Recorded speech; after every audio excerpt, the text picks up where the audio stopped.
Ji, sepertinya bahagia ya hari ini ya. Alhamdulillah.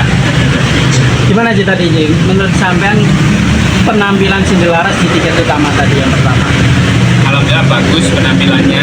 Jadi setelah kemarin ada masalah, hari ini saya pribadi cukup puas.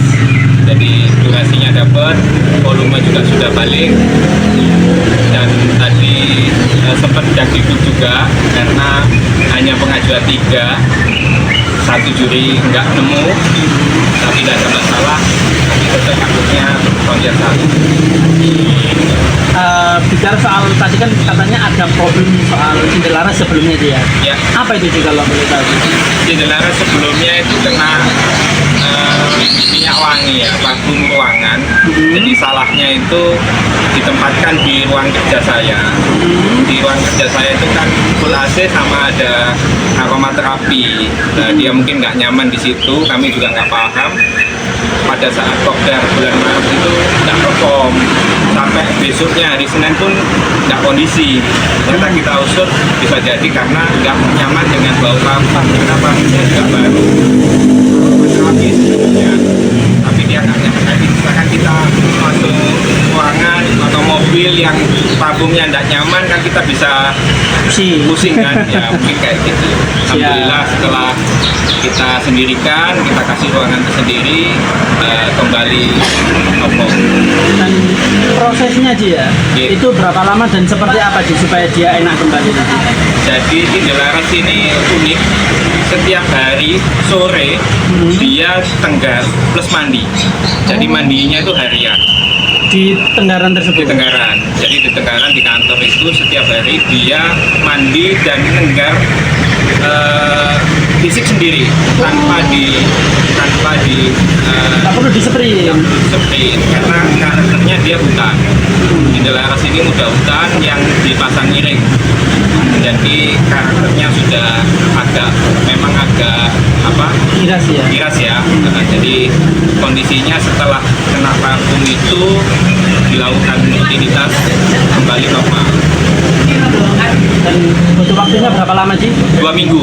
2 minggu ya? 2 minggu. Akhirnya Jadi enak ya? kemarin sempat kita jeda main 2 minggu sekali, durasinya malah tidak dapat. Akhirnya kita dari Kediri kemarin kita coba, ya memang belum maksimal. 5 ya, 5 terus baru sudah 1 minggu kita coba, alhamdulillah maksimal. Berarti malah ketemu seminggu sekali sekarang ini sih? Insya Allah iya, setiap minggu harus main. Oh, itu dilihat dari apanya sih Ji? Dia 2 minggu sekali atau seminggu sekali itu dari apanya? Dari hariannya, jadi setiap sore itu kan saya di kantor, jadi setiap tenggarannya itu di samping kantor saya, jadi ngelihat kalau dia pas mandi bunyinya mukul itu dia kondisinya enak. Jadi mandi biasa sambil tenggar, mandi di tenggaran sambil mukul-mukul itu kelihatan kalau memang dia itu nyaman. Kondisinya siap Iya. jantan Ji ya? Iya. Lalu untuk harian sih, seperti apa aja sih untuk Cinderlaras sih? Harian dulu Cinderlaras ini full ulet kandang karena dia hutan. Kemudian mabung di tempat kita ganti pur. Hariannya jangkrik 77, 77, kemudian tetap pakai ulet kandang tapi dikit sama full kroto. Jadi birahinya dari kroto. Lalu settingan sebelum lomba Ji? Settingan sebelum lomba dia mandi terakhir hari Jumat, tenggar setiap hari, Senin sampai Jumat itu tenggar, tapi tidak perlu di sprint, mandi tiap hari, tenggar tiap hari, kemudian hari Jumat itu terakhir, Sabtu full istirahat, Minggu settingan normal, tapi harus mandi di lapangan. Oh, berarti sampai datang pagi ya? Iya. Burung ini ketemunya seperti itu karena emosinya tinggi, jadi harus mandi di lapangan. Dan harus menjauh juga Ji ya? Harus menjauh juga? Ya, Harus jauh juga ya? ya. Oh Ji, ini kan setelah sukses dapat mobil ini Ji ya, agenda ke depan mau dibawa kemana lagi ini Cinderlaras? kita ngikut aja ya, paling dekat sih mungkin SKN ya. Ada beberapa yang teman-teman sudah jadi SKN, ada SMR, ada Pakar, ada MBB. ya, MBB betul. Bulan Mei full. Dekat ini kan full SKN, SMR, PJB dulu. MBB ya, PJB, MBB. Berarti full ini ya bulan Mei ya. Insya Allah. Apalagi dia mainnya 1 minggu sekali ya. Iya, dia insya Allah kita simpulkan harus keluar setiap minggu. Nah, untuk menjaga biar tenaganya tetap fit itu gimana? Apalagi lagi kan di Tenggaran nggak di sprint. Iya, Itu dari mana sebenarnya? jadi gini, dia ini karena karakternya hutan memang gesit ya. Jadi setiap hari tenaganya memang besar. Jadi kita nggak sprint, dia kondisikan sebenarnya kita hanya cari untuk birahinya. Karena emosinya udah tinggi, setiap hari emosinya udah tinggi. Karena mungkin ya efek ulet kandang ya mungkin ya. Tapi dia sudah ngebur saat ini, mungkin efek setiap hari juga konsumsi ulet kandang karena dia juga emosinya tinggi. Sehingga kita hanya netralkan dari birahinya yaitu mandi setiap hari dan mandi di lapangan. Kalau kondisinya ya mungkin kita jaga maksimal 1 gelaran naik 2 kelas. Lah, berarti di Tenggaran ini berapa lama? Di Tenggaran itu rata-rata jam 4 sampai jam 5. Sampai Jam 4 sore sampai jam 5 sore sebelum saya pulang. Tapi tiap hari ya. Tiap hari Senin sampai Jumat masuk Tenggaran, mandi di Tenggaran jam 4 sampai jam 5 begitu. Terima kasih Haji kasih Firman atas semuanya. waktunya. Ya, Selalu. selalu amin. Semoga nambah perolehan mobilnya. Amin.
Coba bantu turunin dulu.